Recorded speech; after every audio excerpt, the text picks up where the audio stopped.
Example 7 में हम देखेंगे कि the average weight of A school football team, okay, having 22 members including a goalkeeper decreases by half a kilogram if the goalkeeper is not included. यानी goalkeeper जो है वो थोड़ा ज्यादा वेट का होगा, एवरेज वेट से ज्यादा होगा। What is the goalkeeper's weight if the average weight of the team initially was 60 kg। यानी कि 22 मेंबर हैं, एवरेज वेट 60 kg है। जब 21 मेंबर हो गए तो एवरेज वेट 59.5 kg हो गया, क्योंकि यहां से आपका गोलकीपर चला गया है। This is 60 kg। Okay, so 22 members, average weight 60 kg, 21 members, average weight 59.5 kg। Okay, सो आप ऐसा कर सकते हैं कि 22 को आप कर सकते हैं 60 से मल्टीप्लाई, और उस तरफ 21 को 59.5 से मल्टीप्लाई। ठीक है, विदाउट गोलकीपर ये है टोटल वेट, विद गोलकीपर ये है टोटल वेट, इसका डिफरेंस जो है आपका आंसर है। ठीक है, कुछ नहीं करना है, सिंपल सा फॉर्मूला जो आपका एवरेज का होता है, total by the number of persons is equal to average weight, उसका इस्तेमाल किया गया है। ठीक है, तो ये कैलकुलेशन कर लीजिएगा। मुझे लगता है आंसर कुछ अगर यहाँ 21 होता तो 60 प्लस 21 इंटू 60, 20 इंटू हाफ होता, 70.5 आपका जो है आंसर आ रहा है, 70.5 kg। अच्छा, इसको आप बड़ी आसान तरीके से बना सकते हैं कि जो मेथड मैं बताता हूं बार बार आपको, उसके हिसाब से कैसे बनेगा। तो ये तो एक सिंपल सा मेथड है जो आपको आना ही चाहिए, जो स्कूल लेवल के टेक्निक से बना है। एक तरीका और समझिए कि सिचुएशन कुछ इस तरह है कि 21 मेंबर्स हैं, तो उनका एवरेज वेट जो है वो x है, और जब 22 मेंबर्स हैं उनका एवरेज वेट जो है वो x प्लस हाफ है। समथिंग लाइक दिस, सिचुएशन कुछ ऐसा है। मैंने एक बात आप लोगों को बताई थी कि when a person having weight equal to the average weight of the group joins the group, the average weight of group does not change। तो अगर ये गोलकीपर के आने से जो एवरेज वेट बदल रहा है, मान लो कि 21 लोगों का एवरेज वेट मान लो 60 kg है, गोलकीपर आ गया तो उनका वेट जो है 60 kg हो जाता है। इसका मतलब गोलकीपर का वेट जो है वो 60 kg है। मैं एक एग्जांपल ले रहा हूं कि अगर 21 लोग हैं एक टीम में and you have joined and the average weight of the 60 people is like 21 people is like 60, आप इसको ज्वाइन करते हैं तो एवरेज वेट चेंज नहीं करता है। इस फैक्ट से आप क्वेश्चन को आसानी से सॉल्व कर सकते हैं। देखिए कैसे। 22 मेंबर्स में एवरेज वेट है 60, गोलकीपर चला गया तो एवरेज वेट जो है घट गया। घट गया मतलब गोलकीपर ने सब में से, गोलकीपर, अगर गोलकीपर का वेट 60 kg होता तो उसके जाने से सिचुएशन में कोई फर्क नहीं पड़ता। 22 लोग हैं यहाँ पे, 22 लोग हैं यहाँ पे, 22 लोगों का एवरेज वेट जो है 60 kg है। मान लीजिए गोलकीपर का एवरेज वेट 60 kg होता, वो चला जाता टीम से, तो जो बचे हुए 21 लोग होते उनका एवरेज वेट भी 60 kg हो जाता, कोई फर्क नहीं पड़ता।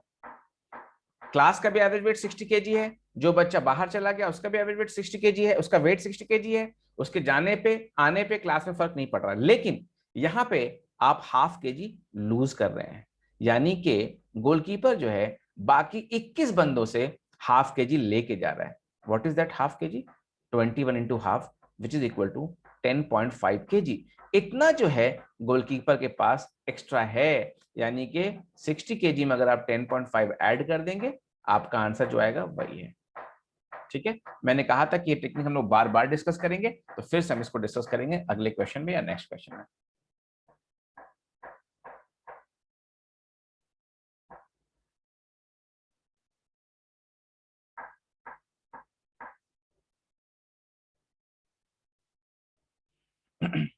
अरिथमेटिक मीन वही है जिसे हम एवरेज कहते हैं, स्टैंडर्ड एवरेज, और not a good measure of central tendencies for all the exams like GMAT, GRE, NMAT.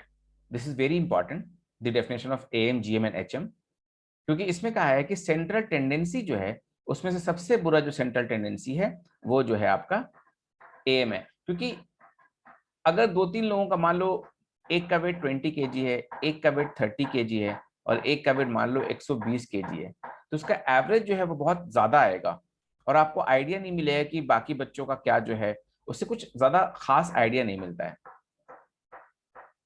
M के बिना पे एक क्वेश्चन है, यहाँ पे आपको जो है profit registered bye leading telecom operator for past this this this this, ठीक है। तो 1 2 3 4 5 यहाँ 5 डेटा दिया हुआ है, 1 2 3 4 और 5, और यहाँ पे आपका 4 डेटा है 1 2 3 4। आप बस एवरेज निकालें और कंपेयर कर दें, 30 प्लस 42 प्लस 45 प्लस 48 प्लस 52, इसको आप डिवाइड करें 5 से, और इस तरफ जो है आप 28 प्लस 46 प्लस 50 प्लस 57, इसको आप डिवाइड करें 4 से। ठीक है, जो इसमें से आपको बेटर दिखाई देगा आप उसको बेटर मान सकते हैं। ठीक है, बहुत सारे बच्चे बोलते हैं सर इसका आंसर बता दो। आंसर आप जान के क्या करोगे, आप जो है एवरेज देखो जिसका बेटर है, इतना भरोसा तो अपने कैलकुलेशन पे होना ही चाहिए ना आप लोगों को। ठीक है, हाँ, ये इंपॉर्टेंट सेंट्रल टेंडेंसीज है। क्या इंपॉर्टेंट है इसमें, ये ज्योमेट्रिक मीन है। ज्योमेट्रिक मीन आया जीपी सीरीज से। जैसे मान लो ए बी और सी, ये 3 टर्म हैं जो ज्योमेट्रिक प्रोग्रेशन में जीपी में है। तो क्या होगा कि ए बाई बी जो है वो बी बाई सी के बराबर हो जाएगी, जिसका नाम हम रखें कॉमन रेशियो।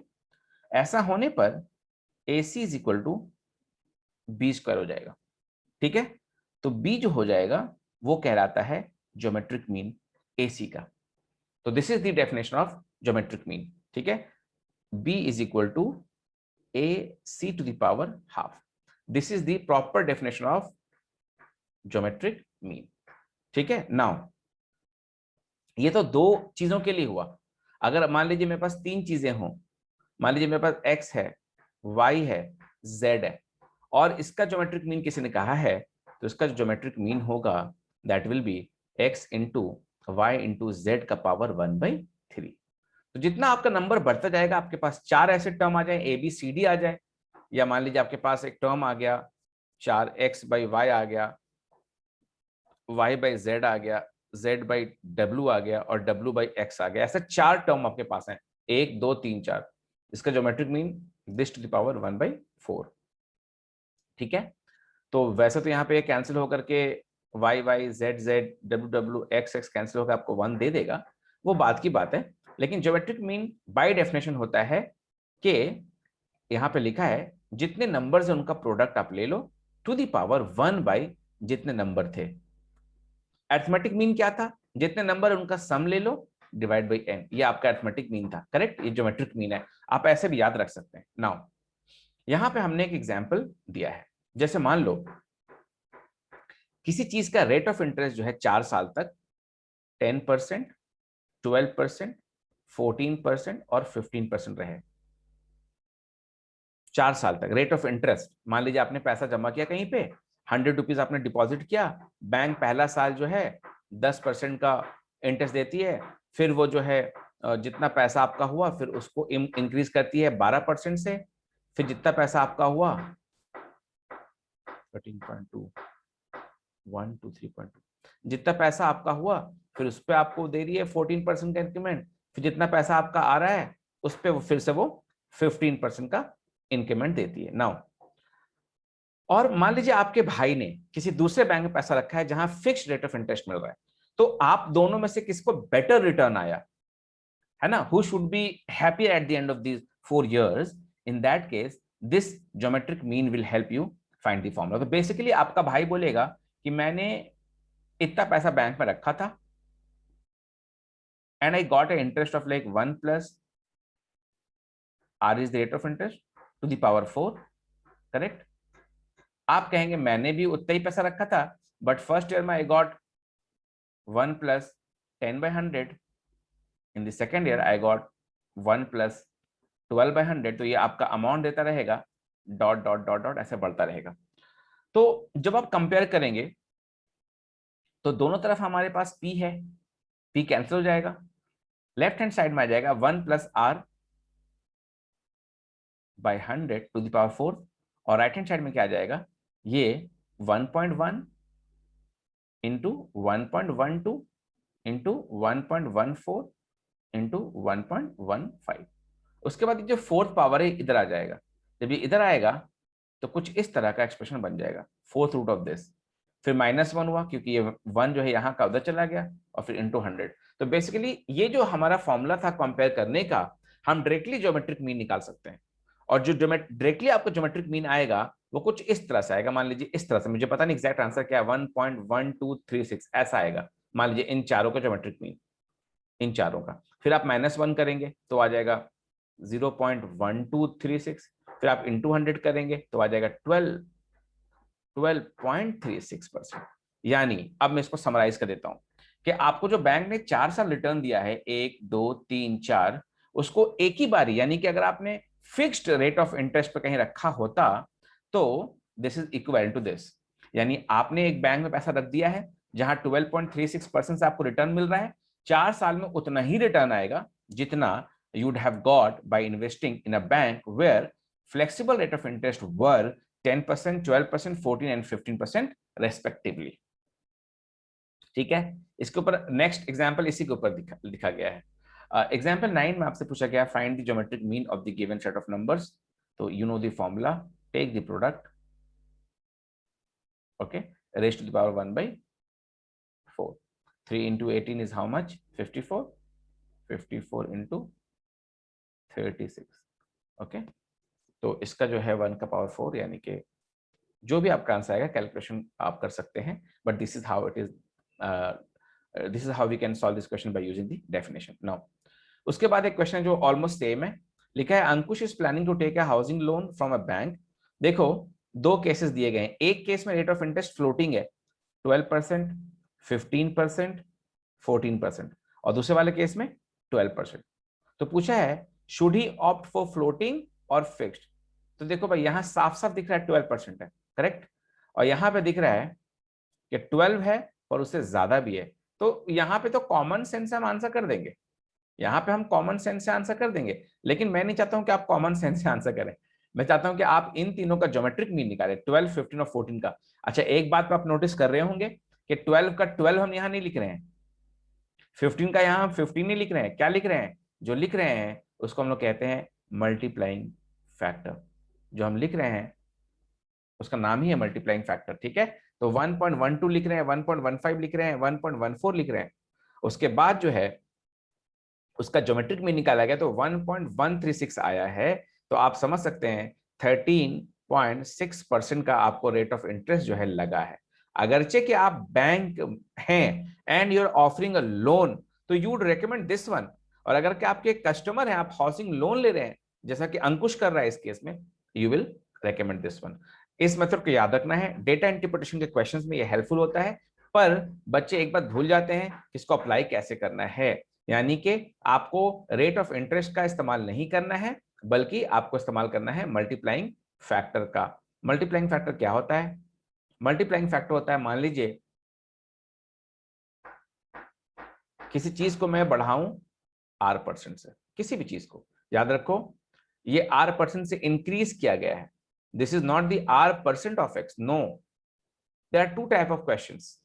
फॉर एग्जांपल मान लीजिए पापा की सैलरी जो है वो 50,000 है, ठीक है, आपने डैड को बोला dad I need 10% of your monthly salary. आपने डैड को जो है धमकी दे दी कि आप मुझे 10% नहीं दोगे तो I will go to Wasseypur, है ना, and do whatever you don't like. So dad will give you 10% of 5,000। Now giving you 10% of 5,000, 50,000 sorry, will be equal to 5,000. Okay, so you are happy? Now imagine a case where आपके dad घर आ रहे हैं और मम्मा को बता रहे हैं that his salary has been increased by 10%. So that means what? That means जो 5,000 आप ले रहे थे पापा से उतना का उनको इंक्रीमेंट मिल गया है ना, भगवान के घर दे रहे हैं, अंधेर नहीं है। So now his salary is 55,000. तो हम 50,000 से जो ये 55 पे पहुंचते हैं बाय इंक्रीजिंग 10%, ये डायरेक्टली किया जा सकता है बाय मल्टीप्लाइंग 50,000 बाय 1.1। ये 1.1 कहां से आता है? ये 1.1 आता है 1 + 10/100 से। इसी का नाम है मकबूल फिदा हुसैन, यानी कि मल्टीप्लाइंग फैक्टर। ठीक है।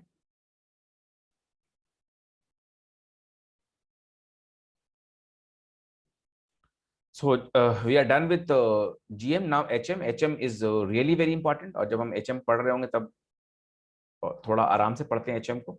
HM को तो पहले आप डेफिनेशन देख लो। जैसे कि मैं आपको अगर दो नंबर दूं A और B और कहूं इसका HM निकालो, so by definition HM will be 2/1/A + 1/B। ये आपका डेफिनेशन हो गया। और this will be equal to 2AB/A + B। जब आपसे कहा गया कि आप दो नंबर का निकालो, अगर आपसे तीन नंबर का कहा जाए कि भाई तीन नंबर का आप HM निकालो, so how do you find the HM of three numbers? X, Y and Z.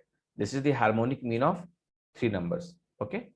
Now 3/1/X plus 1/Y plus 1/Z.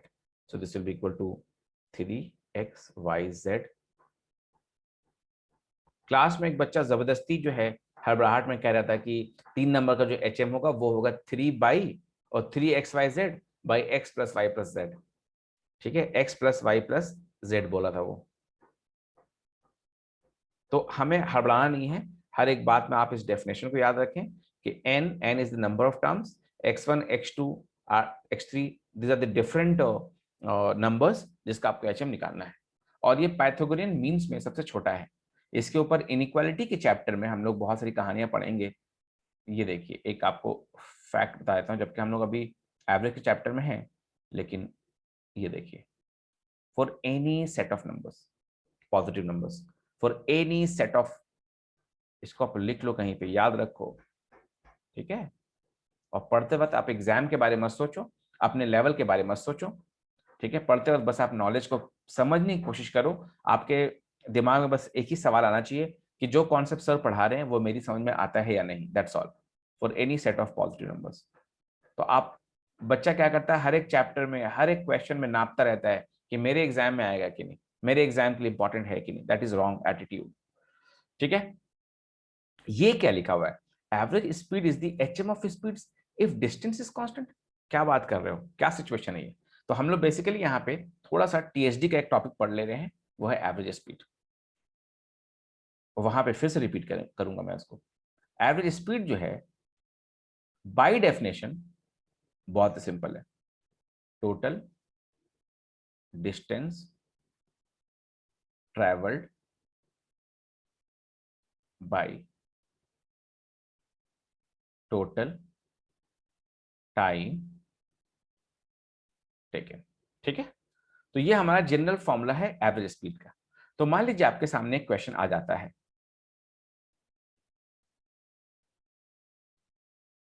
कि आप जो है पॉइंट A से पॉइंट B जाते हैं 40 के स्पीड में और वापस आते हैं 60 km/h के स्पीड में। Now if you are told to find the average speed, ठीक है, अगर आपका प्रिपरेशन लेवल एकदम बेसिक लेवल का है तो उस केस में बच्चा क्या करता है, 40 + 60/2 करता है और आंसर आता है 50 km/h। ठीक है। ये एकदम बेसिक बच्चे करते हैं, जो कि बिल्कुल भी गलत है, सरासर गलत है, क्योंकि average speed is not the average of speeds. Average speed is not the arithmetic mean.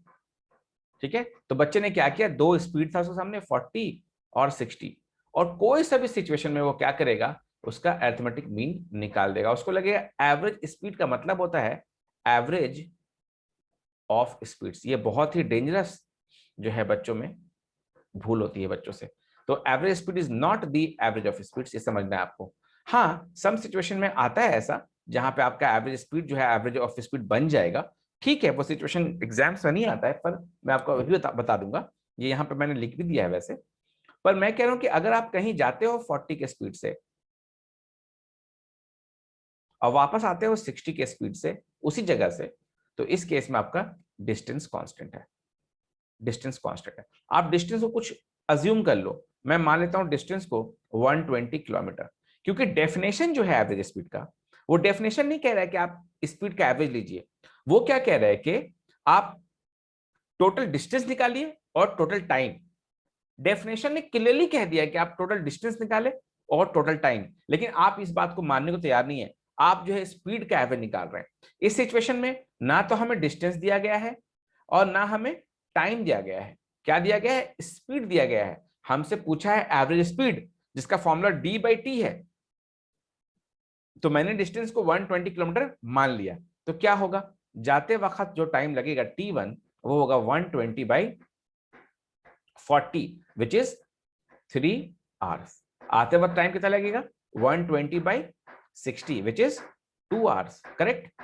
तो जाते वक्त उसको लगा है 3 घंटा, आते वक्त लगा है 2 घंटा, ओके। तो टोटल टाइम आपका हो जाएगा, टोटल टाइम आपका हो जाएगा 3 + 2 5 आवर्स, और टोटल डिस्टेंस हो जाएगा 120 + 120 that is 240, 240/5 is equal to 48 kilometre per hour. तो ये आपको समझना होगा कि 48 किलोमीटर पर आवर जो है वो आपका एवरेज स्पीड आया।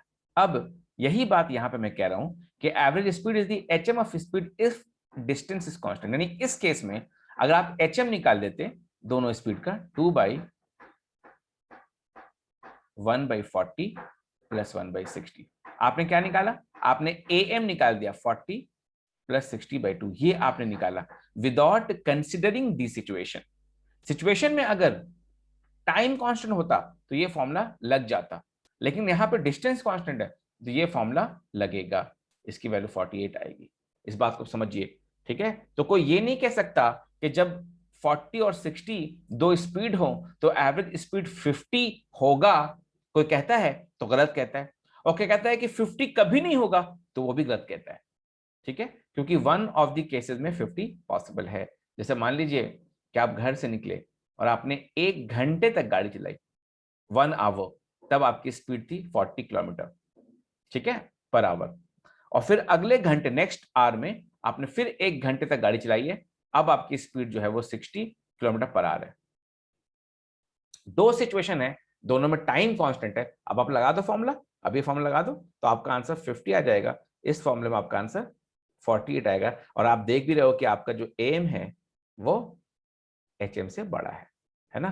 तो मैंने जो इनक्वालिटी आपको पढ़ाया था उससे बड़ा है, ठीक है। तो हम लोग क्वेश्चन कर लेते हैं, ये वाला जो नीचे दिया गया है। Distance between city A and city B is this, covered the distance from city A, 60 के स्पीड में गया है बंदा, 50 के स्पीड में आया है, यानी डिस्टेंस कांस्टेंट है। डिस्टेंस कांस्टेंट है, हमें इसकी जरूरत नहीं पड़ेगी। डिस्टेंस कांस्टेंट यानी फॉर्मूला लगा दो एचएम का, सो 2/1/50 + 1/60,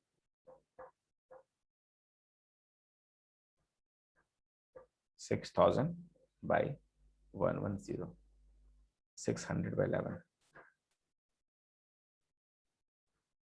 जो भी आंसर आएगा 550, 594, 54 के आसपास आंसर आएगा, ठीक है। तो जो भी आंसर आएगा उससे हमें मतलब नहीं, 54.54 भी आ सकता है ना। तो जो भी आंसर आएगा वो चलेगा, पॉइंट है कि वो 50 और 60 के बीचों बीच में होगा और 55 से कम होना चाहिए।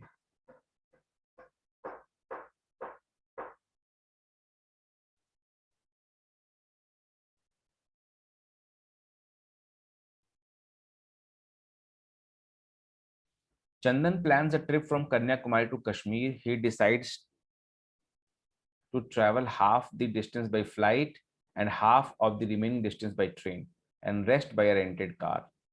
अच्छा, Chandan plans a trip from Kanyakumari to Kashmir. He decides half. अच्छा, सिचुएशन कुछ इस तरह होगा, half the distance by flight, ये देखिए half the distance by flight, आधा डिस्टेंस फ्लाइट से, and half of the remaining distance by train, बचा हुआ का फिर हाफ ट्रेन से, and rest by rented car, फिर कार से, ठीक है। तो आप देख रहे हैं कि ये distance, it is estimated that the plane will move at a speed of train 60 and 40, यहाँ पे इसकी स्पीड जो है वो 40 है, यहाँ पे इसकी स्पीड जो है वो 60 है, और यहाँ पे इसकी स्पीड जो है 336 है। क्या कांस्टेंट है? इन दोनों में डिस्टेंस कांस्टेंट है। जितना डिस्टेंस ट्रेन से उतना डिस्टेंस कार से। अगर इन दोनों का आप HM निकाल दें, जो आंसर आए, फिर 336 से आप HM निकाल दें, जो आंसर आए वो आपका आंसर होगा। Distance travel by train is distance travel by car. तो 40 और 60 का तो हमने अभी निकाला था HM, 48 आता है ना? तो आप ये फॉर्मूला भी लगा सकते हैं, 2AB by A plus B। तो सबसे पहले आप 60 40 का लगा दें, तो 2 into 40 into 60 by 40 plus 60 which is 100, तो आपका 48 आ जाता है आंसर। ठीक है, उसके बाद यानी कि ट्रेन और कार को अगर मिला दिया गया है तो आपका आंसर 48 है। और अगर फिर फ्लाइट से मिला दिया जाए तो फिर आपको HM निकालना होगा 336 का और 48 का, यानी फिर से आपका formula 2 into 336 into 48 by 336 plus 48। ठीक है, आंसर यहाँ पे लिखा हुआ है 84 किलोमीटर पर आवर आ जाएगा। चलो, मेरे को ये बात समझ में नहीं आती है, मुझे समझ में नहीं आया सर कि कैसे बना। ठीक है, नाउ सी कैसे बनाएंगे हम डिस्टेंस को मान लेंगे 4D, डिस्टेंस इज 4D। ठीक, हाफ ऑफ द डिस्टेंस यानी 2D डिस्टेंस चला है वो एट ए स्पीड ऑफ, यानी फ्लाइट से चला है वो 336। फिर बचा हुआ जो 2D है उसका हाफ यानी कि D डिस्टेंस चला है वो at a speed of 60 train से। फिर जो और बच गया D वो चला है at a speed of 40। Okay, 3 different speeds हैं और अलग अलग डिस्टेंसेस ट्रैवल है। टाइम क्या होगा पहले केस में? टाइम क्या होगा पहले केस में? टाइम होगा 2D by 336, time taken by the person when he was in flight. उसके बाद D बाई 60 ट्रेन वाला टाइम, उसके बाद D बाई 40 कार वाला time. Okay, now this is the total time, what is the total distance? साफ साफ दिखाई दे रहा है, आपने अज्यूम किया था ना 4D। ये लीजिए आपका आंसर तैयार। तो हमें जरूरत ही नहीं पड़ेगी दिमाग लगाने की, ये कैट से भी डिफिकल्ट लेवल का क्वेश्चन हो गया, तो हमें जरूरत ही नहीं पड़ती दिमाग लगाने की। आपके पास बस फॉर्मूला होना चाहिए, एवरेज स्पीड का एक्चुअल फॉर्मूला क्या है? Distance by time, total distance travel by total time taken. Okay, so ये सेकंड मेथड था जिससे हम इस क्वेश्चन को सॉल्व कर सकते हैं। Now relationship between means GM is equal to AM into HM। ठीक है, आई डोंट थिंक कि अभी इसको बहुत ज्यादा पढ़ने की जरूरत है।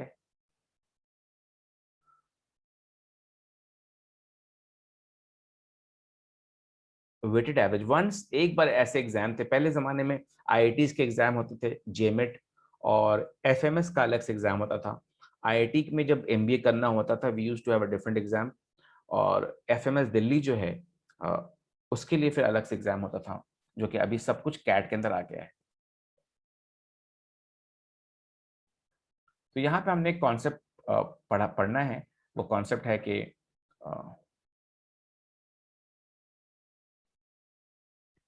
ये शायद WNXN होगा, है ना? वेटेड एवरेज का है ये। Okay, this is weighted average, so ये हमें पढ़ना होगा। ये भी एक तरह का वो है, मीन है। जैसे कि इस क्वेश्चन में देख लीजिए, a test was given to division A, B and C of grade 8। ठीक है, तो 3 सेक्शन है आपके, A, B और C। The average scores of division, अब तीनों का एवरेज स्कोर है। ये एवरेज स्कोर कैसे निकाला होगा इन्होंने? कैसे निकाला होगा आप सोचिए। एक स्कूल में आप गए, वहां पे 3 डिवीजन है, 3 डिवीजन का एवरेज स्कोर उसने कैसे निकाला होगा? उसने निकाला होगा वहां के बच्चों का सारे का स्कोर ऐड करके, और वहां के जो नंबर ऑफ स्टूडेंट्स उससे डिवाइड किया होगा, तब जाकर उसको 25, 30 और 35 मिलेगा। यानी 3 ग्रुप हैं और तीनों ग्रुप का उसने एवरेज वेट दे दिया है।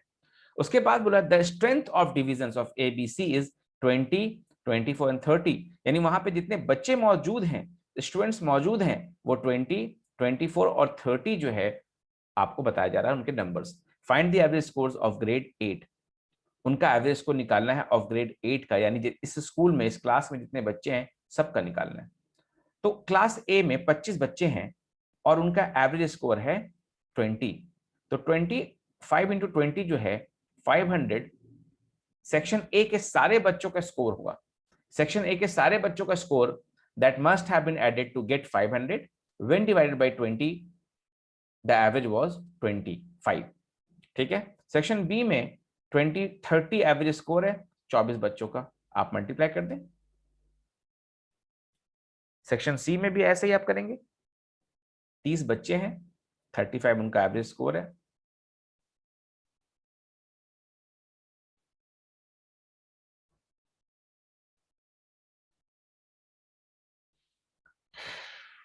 टू टू 70, ये आया आपका सारे बच्चों का स्कोर। सो 2270 डिवाइड बाई कितने बच्चे हैं 5074। सो मैं अभी इसको डिवाइड नहीं करने वाला हूं, मैं ये कह रहा हूं कि इस फॉर्मूले का इस्तेमाल करके हम लोगों ने वो निकाला है। बहुत सारे बच्चे क्लासरूम में क्या करते हैं, अगर आप उनको तीनों डिवीजन का एवरेज दे दोगे